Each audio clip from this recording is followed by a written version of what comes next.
Well, I was very pleased with camp. The guys retained a whole lot from the summer and from spring ball as well. We are relatively healthy, so I think that's a blessing in itself. This is going to be our first game that we've squared off against these guys, and we were relatively healthy. Last year, I think we only had 7 offensive linemen healthy for this game, so we are really excited. The guys have been working extremely hard all throughout camp, and I'm really pleased with how we progressed thus far.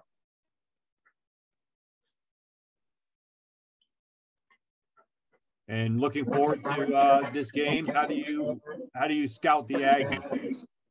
I'm sorry, say that again. As you look forward to this week, how do you scout the Aggies? What do you see in North Carolina A&T? Okay, and somebody could they mute their mic? I had somebody talking over you, but first and foremost, it starts up front. We must win the line of scrimmage. And they're a physical group. They have a very, very good, big physical offensive line. And they're very active on the defensive front as well. So, both of us are going to have the same game plan, I'm sure, going in. We have to be able to run the ball offensively. And on defense, we must stop the run. That's where it all starts. So, and then from there, 50-50 balls. They have, some really good tall receivers that have good length and athletics. So the defensive backs, we must do a good job of keeping the ball in front of us. And we have to play big boy ball in the back end this week. And you have a special relationship with the head coach on the opposite sideline. Can you talk to us about your relationship with Sam Washington? Yes, Coach Washington and I, we go way back. I think 1994. He recruited me out of high school, and he was my defensive back coach and defensive coordinator through my 4 years here at North Carolina Central. And then we also coached together with a couple of staffs at Grambling State University. And when I was at North Carolina A&T. So very good friend of mine. Our families are very, very, very close. And I've learned so much from him. So we'll enjoy these battles. But great person, great man, and is outstanding coach. Okay, we'll open it up to questions. You can just raise their hand. And I see Chris Clark is the first one to do so. So go ahead, Chris. Hey, good coach. Good to see you again there. I wanted to know, you want the players to be excited. You want them to be hyped up. You got a rival, but how do you keep this from becoming, too big, if you will? I mean, it's still 11 on 11. How do you get that excitement, hit that middle, but not let it get, to be too big than just a game going out there, if you would? Well, it starts with our coaches. And, obviously we have to keep our composure, but our guys know, we talk all the time about it, having a thermostat mentality. We're not going to get it too high. We're not going to get too low. So we're going to set it on about 68, 69 degrees, and we're going to let it ride right there. But, if something good happens, keep playing. If something bad happens, keep playing. So, and play for 60 minutes. So, we have to control our emotions. The guys are going to be excited. It's going to be a lot of energy out there. But we just must keep our composure. And like you say, it's 11 on 11. It's like football. We work it every day. Okay, next question is from Lawrence Davis. Go ahead, Lawrence. Hey, Coach. Hope you're doing well today. I'm well, Lawrence. How you doing, man? I'm good.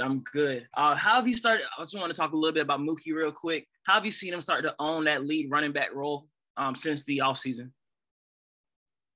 Well, we had a long talk in the offseason and after the spring ball. And, we sat down and talked, and he talked to me about his goals. He talked to me about he had a chip on his shoulder, and he has something to prove. And he wants everybody to know that he's the real deal. And last year, he split time with a couple of really good backs. We had Jordan Freeman and Isaiah Totten. And, he's earned the right to have this starting role. And we have 2 very good running backs behind him that I'm very pleased with. But, he told me that he has something to prove this season. So I'm excited. I can't wait to see. But, it starts up front. And I think that's probably been the biggest improvement this year is our offensive line. First of all, we're healthy up there, but those guys up front, we've really improved. We're big and we're athletic, and that's where it all starts. So, everything that the Mookie does is going to start. It's going to be because of the offensive line up front. Cool. Thank you. Thank you. Our next question is from Errol Reese. Go ahead, Errol. Hey, Coach, how you doing? Earl, what's going on, man?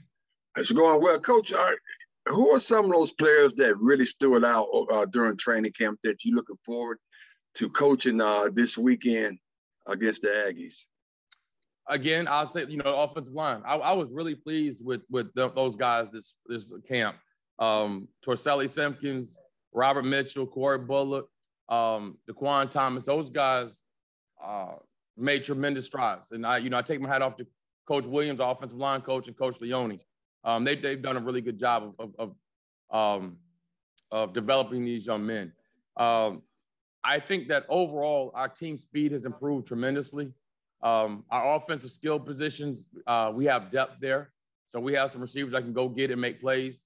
Obviously, we talked about our running back room and our quarterbacks just continue to get better and better. Walker Harris and Pee Wee, Davies Richards. So I'm really pleased there. Our defensive line, we had some guys banged up, but we've gotten them back this week, so they'll be healthy and ready for the game. And then our back end, we got a lot of guys that have been battle tested back there and played a lot of reps over the past couple of years. So it's coming. It's coming. I think that we're going to have an outstanding season this year, but it all starts Saturday night. Thank you. Next question is from Charlie Mickens. Go ahead, Charlie. Good afternoon, Coach. I saw you a couple of weeks ago, but how has Davies, since I last saw you, how has he gotten more of the offense? How has he gotten more command of the offense since maybe 2 weeks ago? How's that coming along? We talk about stacking practices, putting practices on top of each other. Great players, perform and I don't care whether, what gym they're in or where they playing ball at. Michael Jordan and LeBron are going to be great players, So the thing is, and that's why I challenge our great players, every day we have to come out and we have to perform well. So a level of consistency is what we look for. And every day just work to get better.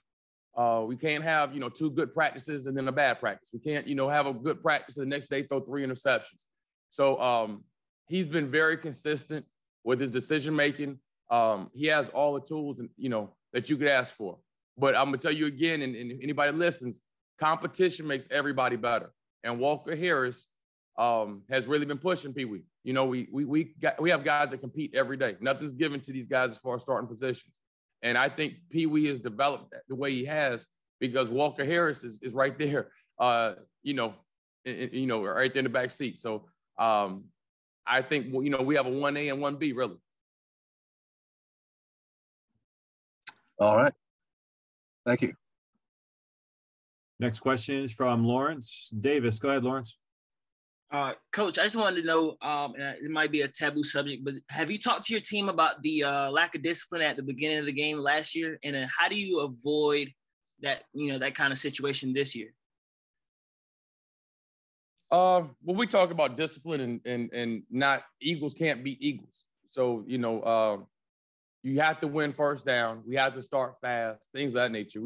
That's a good football team we're about to play, and we can't give those people anything. I think we're a completely different team than played them last year. Again, we had, I think, 7 offensive linemen, and we even had a redshirt freshman walk-on start at tackle last year. So we're a different team, and we don't even really talk about last year. It was different guys in the room, different coaching staff.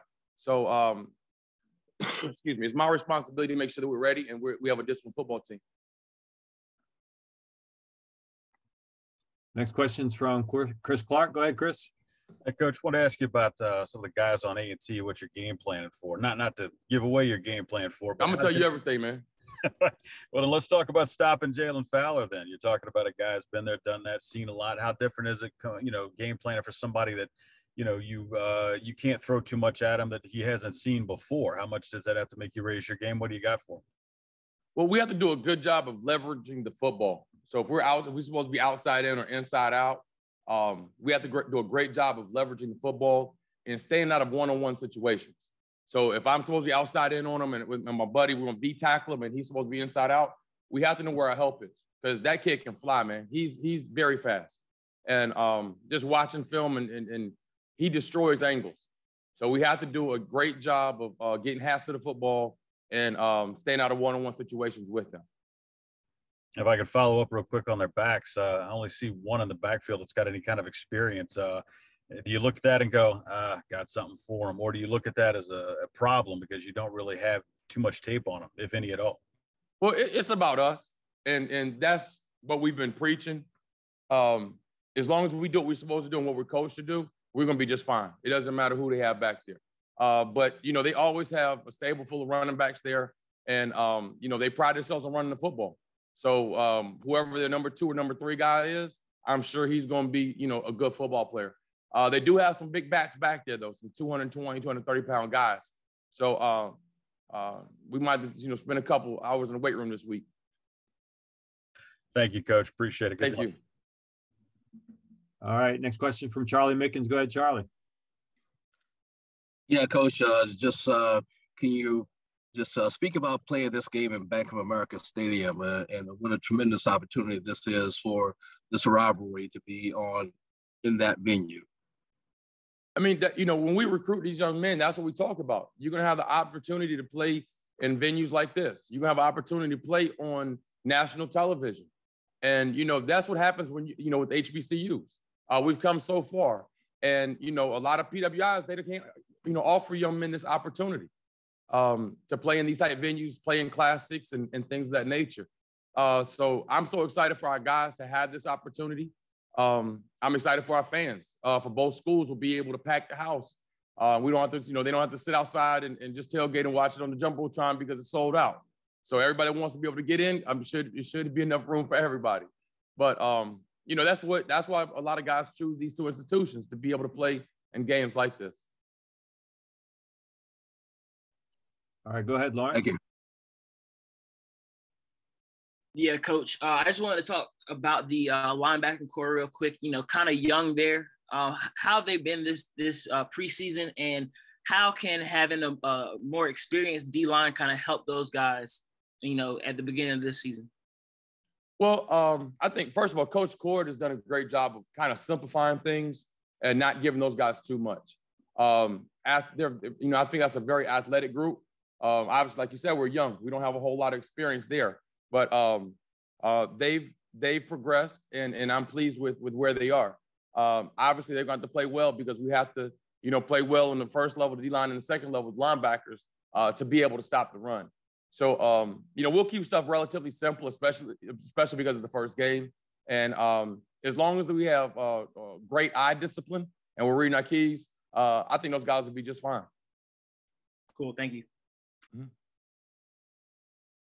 Coach, you talked about playing in Bank of America Stadium and how a big impact this has on North Carolina. And I know that's a focus of the football program, is to win the state in recruiting. Out of the 44 players on the depth chart, 28 are from North Carolina, including 7 from Charlotte. So talk a little bit about that recruiting philosophy and how this opportunity kind of helps that cause. Right. Well, you know, we want to recruit the state first and foremost. Obviously, it helps, I think, with our fan base when you recruit guys and their aunts and uncles and grandparents, parents, and everybody can come see them play. So that's one thing we want to attack the state first and foremost when it comes to recruiting. I think everybody knows that Charlotte is a hotbed with all the talent they have there. Outstanding high school football is in that area and surrounding areas. So, you know, we do go everywhere in the state looking around for players, but Charlotte has been good to us over the past. And speaking of that, we didn't count them in that number, but just outside of Charlotte and Concord, North Carolina, defensive end Jesse Malit, who will be joining us here in just a few minutes. Talk about him and what he's meant to this football program. Well, I mean, Jesse's an outstanding young man, and I think that he's probably done just as much, if not more, for the football program and the university, aside from what he's done on the football field. He's been very active in the community with community service projects. He has his own foundation, and he just brought a whole lot of positive attention to our program. And, you know, our motto here is truth and service. So we're always out in the community doing community service projects. We have one that the guys did this morning. But that's what we're about. You know, we're about giving back to the community. And I think a young man like Jesse is just one that has helped us with a lot of these projects and has opened the eyes of a lot of our players to how important it is to give back to the community. But as a football player, very consistent, hard worker, leads by example, and he's just a blessing to have here on, in our program. And obviously a huge rivalry game this weekend, and you've been a part of it for a while. Share some of your most memorable moments from this rivalry. Ooh, it's been a lot of them, man. Starting back in '94, that was my first year, my freshman year playing. The first snap I ever had as a college player, I played defensive back, as you know, Kyle, and punter. But my first snap was backed up in the end zone, punting out of the end zone, and rivalry, as a true freshman. So that was probably one of my first experiences. But it's been so many of them over the years. I've coached obviously on both sides of the fence here. So it's been some great games, man, and being able to coach against and play against people like Coach Bill Hayes, be able to coach for Rod Broadway and play for Coach Larry Little. It's just been so many great times and great memories. But it's just an exciting event. The Classic is a heated rivalry, and it's going to be a physical ball game. But I'm excited. I'm excited for our student athletes.